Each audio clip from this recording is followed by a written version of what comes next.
Sobre eso conversamos con el congresista Marco Arana. ¿Cómo está, congresista? Buenos días y bienvenido a Exitosa. Muy buenos días a la audiencia exitosa. Buenos días, Manuel Levana. Buenos días. Gusto saludarle. ¿Es verdad esto de la teoría de la conspiración? ¿Es que es posible que se estén moviendo hilos detrás del poder para que caiga Vizcarra, el señor Vizcarra, y entre la señora Arauz? Bueno, lo que son verdaderos son los hechos, ¿no? Exitosa publicó en su periódico hace un par de semanas que la señora Arauz quería ser presidente de la República. Sí.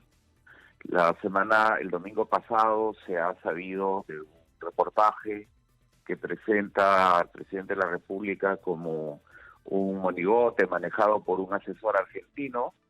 Sí, ese asesor argentino fue traído por Mercedes Arauz. Sí, Mercedes Arauz planteó a Vizcarra en la crisis de vacancia de Pedro Pablo Kuczynski que renuncia a la vicepresidencia. Sí, Mercedes Arauz descalificó al presidente Vizcarra cuando nombró a César Villanueva como premier. Sí, la CONFIEP tiene críticas muy serias sobre las decisiones que hay en materia económica. Sí, Mercedes Arauz está muy vinculada a la CONFIEP. Sí, son hechos, ¿no? Congresista, ¿no le parece un poco contradictorio de su parte? Porque usted mismo ha dicho que estima que realmente este reportaje no ha sido nada revelador, es un asesor que asesora, ¿no? No tenemos a un personaje oscuro, ya nos han presentado tal vez a un extranjero metido en cosas malas o en cosas oscuras en su país o en otros tipos de casos de poderes. No nos han presentado eso, nos han presentado un asesor que asesora al presidente. Y usted mismo ha dicho que no es tan relevante lo que ha presentado este reportaje. Entonces, ¿por qué le haría tal daño al presidente este reportaje como para que Mercedes Arauz pueda asumir la presidencia? Los hechos no son contradictorios, ¿no? Y segundo, el reportaje, efectivamente, ¿qué es lo que muestra el reportaje? Que hay un asesor. Pero ¿cuál es el mensaje que se da? Que ese asesor maneja como un monigote al presidente de la República. Entonces hay contradicciones internas probablemente dentro del Ejecutivo que tienen que ver con estas presiones políticas que están existiendo desde sectores empresariales como la CONFIEP. Sí, las hay. Y entonces el tema es estar atentos, ¿no? Esta crisis política que estamos viviendo en el país, la corrupción que estamos viviendo en el país, es solo por los escándalos que los congresistas como el señor Mamani, el señor Becerril, el señor la señora Yesenia Ponce, el blindaje a Chávarri, solo por eso es que el Congreso se haya cuestionado. No es verdad, ¿no? Esa es la manera como se presenta periodísticamente, ¿no?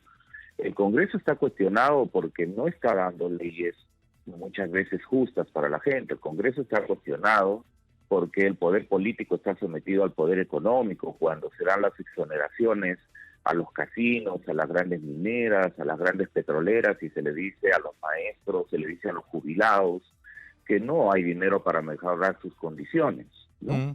Entonces, hay una distancia y una lejanía entre el poder político y la gente. Y hay un servilismo de muchos sectores políticos frente a los grandes intereses económicos del país. Eso es también parte de esta crisis política y de la que se quiere hablar muy poco, ¿no? Correcto. Congresista, me queda una duda. ¿No será que Marco Arana expresa de manera pública y abierta lo que es comidilla en los grupos políticos, en los pasadizos del Congreso, en las tertulias de los partidos? Eso de que Mecha Arauz tenga algún tipo de ambición, de ganas de llegar a ser presidenta, vacando, porque es la única forma, en todo caso, al presidente Vizcarra, ¿es parte del rumor diario, cotidiano en la política nacional? Bueno, lo propio de la política es efectivamente la disputa de poder político y de y las intromisiones del poder económico en el poder político, ¿no? Y eso lo vemos en el país, lo vemos. Ya, no, pero yo no le preguntaba en eso, yo le preguntaba una cosa más concreta, comercial congresista. Una entre cosa China más y concreta. Estados Unidos por intereses económicos y la manera como se maneja la política en el Perú, Sí, sí. en el Perú y a nivel internacional. Sí, congresista, ¿no? y usted nos ha hablado de hechos, pero usted ha sacado conclusiones sobre estos hechos. ¿Los ha sacado usted nomás? ¿Lo ha conversado? ¿Se conversa sobre esto? Por supuesto, en el Congreso se conversa sobre los lobbies, se conversa quién? sobre los mecanismos de puertas giratorias que existen. Un día se es ministro, otro día se es gerente de una empresa, un día se es congresista que se le ofreció a la gente legislar de una manera y luego en el Congreso se llegan a defender intereses económicos, exoneraciones tributarias para grandes empresas aéreas. Todo eso se discute, presiones políticas del poder económico en el Congreso, los discutimos. Pero con exactamente frecuencia. sobre este Desde el tema y Frente sobre Amplio le Mercedes llamamos Arauz. venta de la patria, ¿no? Le llamamos... Sí. le Ya, llamamos pero lobby, congresista, le no llamamos quiere usted puertas aterrizar. giratorias, No quiere usted aterrizar con nosotros, le vamos a pedir un favor para luego cambiar de tema. Y yo entiendo todo eso y absolutamente es lógico y los hechos efectivamente le dan la razón. Pero la pregunta es, por lo menos la mía es la siguiente. Hay en los comentarios, en los políticos, el asunto, bueno, póngalo por usted, el chisme, el rumor. ¿Mercedes quiere ser presidenta de la República a toda costa y quiere vacarse a la presidenta de la República? ¿Ese rumor hay? En este momento lo que hay son estos hechos, ¿no? Pero sobre esos temas han habido muchas discusiones en el Congreso, ¿no? Recordemos toda la crisis de diciembre y marzo, diciembre del 2017 y marzo del 2018, cuando habían todas estas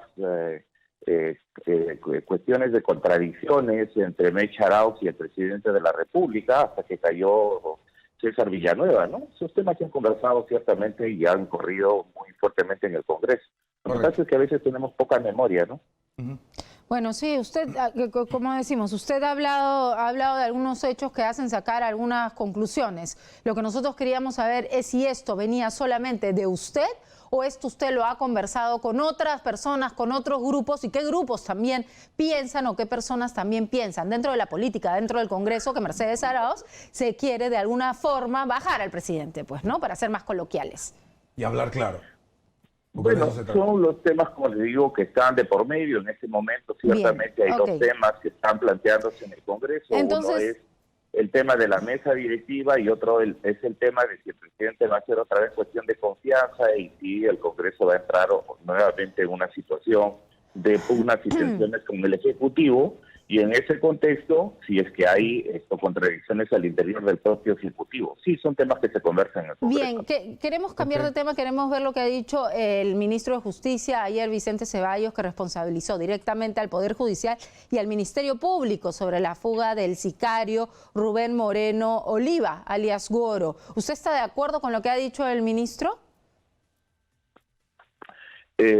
Yo no he podido seguir en detalle las declaraciones del ministro, estaba en la reunión de Constitución y en mis propias responsabilidades, pero lo cierto es que hay una crisis en el propio Poder Judicial y en el sistema de justicia, ¿no? O sea, que este señor tenga una sentencia por sicariato, por haber asesinado a un gobernador regional, por haber asesinado a su hijo, ¿no? Y que no tengan los registros suficientemente actualizados en el INPE, muestra la ineficacia que hay, muestra el colapso también del sistema de justicia y la situación de indefección en la que nos hallamos los ciudadanos, ¿no?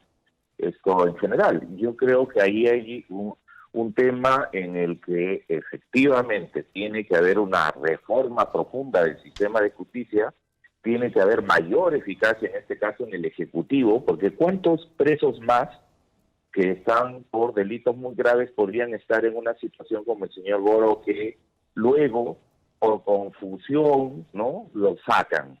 ¿Cuántas personas más, cuántos criminales de alto vuelo podrían estar en una circunstancia similar? Sí, pero es una lavada de mano del ministro, ¿no, congresista?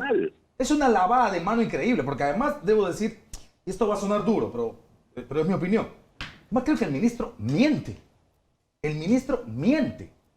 Y en cualquier país donde hay un juego democrático válido e instituciones legitimadas, lamentablemente el Congreso en el que usted está no está legitimado, este ministro debe estar en su casa hace rato y no formándose comisión investigadora, interpelado y censurado. Miente porque no es posible que por una falta de registro tú saques a alguien que tiene 25 años de condena, porque no dice el ministro todo el proceso que se ha llevado. La Corte Superior de Justicia de Anca se ha emitido un comunicado donde le dice, tal fecha te envié tal cosa, tal fecha te envié tal cosa, tal fecha te envié tal cosa. Y en las tres cosas hay respuesta de INPE. Es decir, no habrá la anotación, pero hay un proceso en gestión justamente para llegar a la anotación. Y en ese proceso la resolución está. La resolución de los 25 años está. Lo único que no había, y que era una cosa qué sé yo, pues de escozor, de excentricidad, de mucho lujo de INPE. Sí, pero no trae la postfirma. O sea, INPE sí sabía la resolución, pero devolvió. Pon la postfirma, le mandan la postfirma. No, me falta la otra firmita, le mandan otra vez. 3 veces. O sea, no es posible, no hay forma que diga que INPE no sabía y que porque no le mandaba la Corte Superior no se ha hecho. O sea, ahí hay una lavada de manos espectacular. Eso no huele mal, eso apesta, terrible, pues, ¿no? Las responsabilidades políticas tienen que ser asumidas, ¿no? Y allí, sí, el jefe del INPE, que depende del Ministerio de Justicia, tiene las responsabilidades políticas, estas tienen que ser asumidas. Mi pregunta es, ¿cuántos casos más en los que hay delitos cometidos por delincuentes de alta peligrosidad contra nuestro país, contra nuestra ciudadanía, pueden estar pasando en circunstancias similares? Pero las responsabilidades políticas tienen que ser asumidas. Pero ¿cuántos casos más hay como esos? Nos vamos a volver a enterar por la prensa, nos vamos a tener que volver a enterar cuando hay un escándalo de que sale por las puertas grandes un delincuente como este.